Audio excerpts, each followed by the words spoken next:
Hello everyone, I hope you're doing amazing. Today I was really guided to talk about my experience as a twin flame in union. And this fact itself triggered me for a very long time, but I was really guided to share my experiences. And I hope it calls out to your heart. I hope um, it heals a part of you, it inspires you, or do the work that I was guided to record this for. The presence of divine masculine, how it heals us as a divine feminine. I will be talking about divine masculine in two contexts: divine masculine as the source who has created us, who I first made my divine masculine, Lord Shiva, and second, the divine masculine that Lord Shiva chose for me in the human form. So, the whole theme is about how the human presence of divine masculine can heal us, but how we get there. I'm going to talk about everything. And let me know if you have any questions, or if you have anything to talk about in the comments. Okay, so I was someone with wounds, core soul wounds of abandonment. I feared vulnerability. Even the presence of a masculine figure triggered me.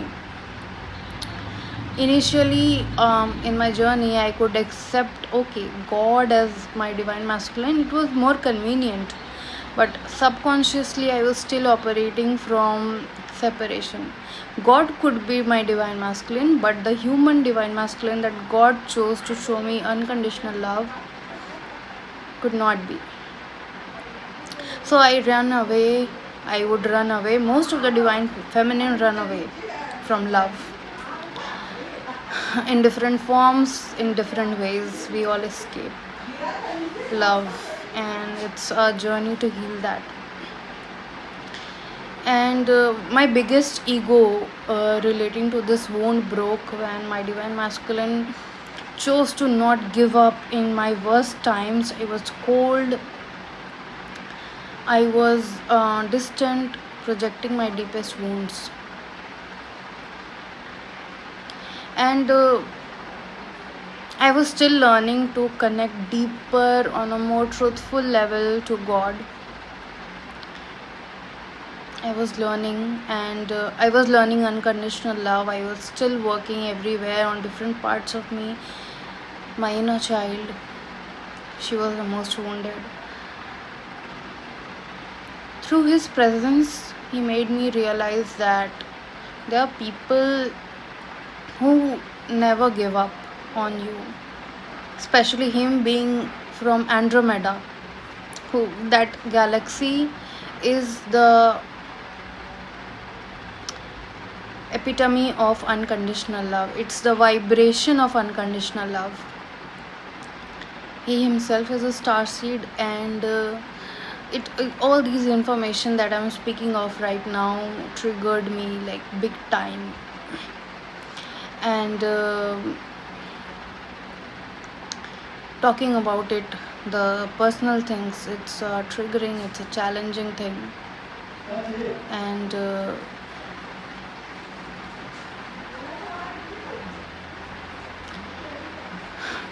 his presence, his dedication, his commitment to not give up on me healed everything, it changed everything in me. That was the turning point in my life that softened me as a divine feminine, because I knew I had a hand, not just the hand of God, but God, that the fact that God made sure that I always have a company. If I worked on myself honestly, that I had that someone to go to. If I was so honest about my inner work, God would never let me down. And that If I showed up for myself, when I learned to accept myself fully, my divine masculine would go to, any extent to be there for me as a present divine masculine.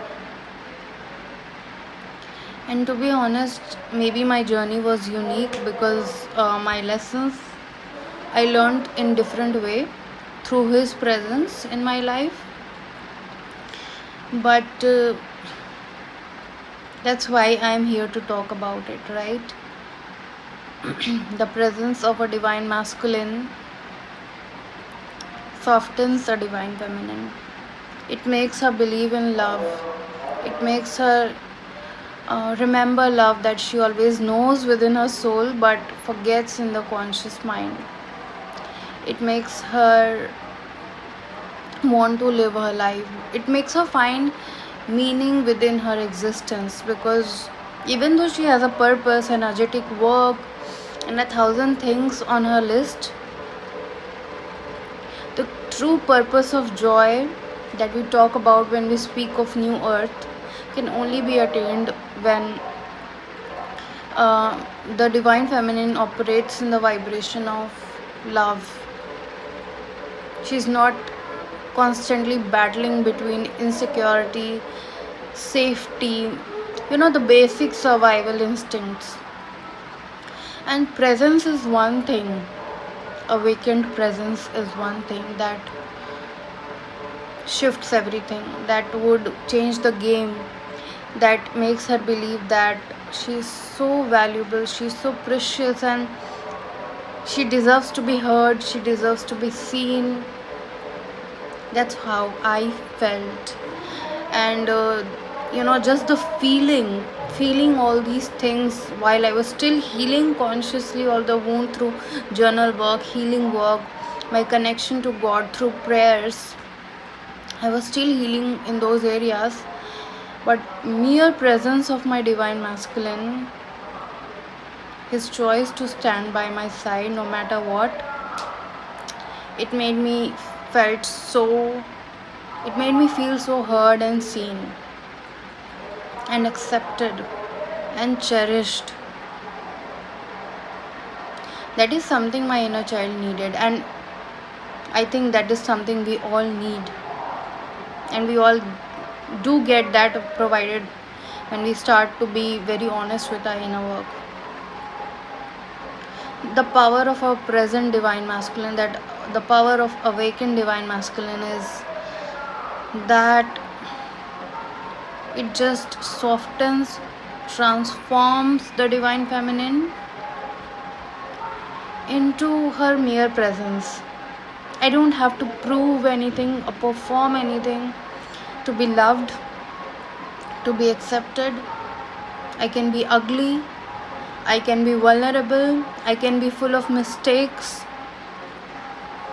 Of course, wanting to evolve as a human being, but I can be just human, that imperfect human, to be loved. And true embodiment, acceptance in my heart about this one fact itself has transformed me at so many levels. I hope whatever I talked about reached your heart. It shifted something in you, because I was really guided to share this with you, and it is so it is out of my comfort zone to speak so much about things that I've spoken about. And feel free to message me or comment, or if you have anything in your heart. And that's it. Thank you so much. Also, thanks to you for being present within the video. Thanks to yourself. Kudos to yourself for being whatever you are, whoever you are, because you are precious. Thank you.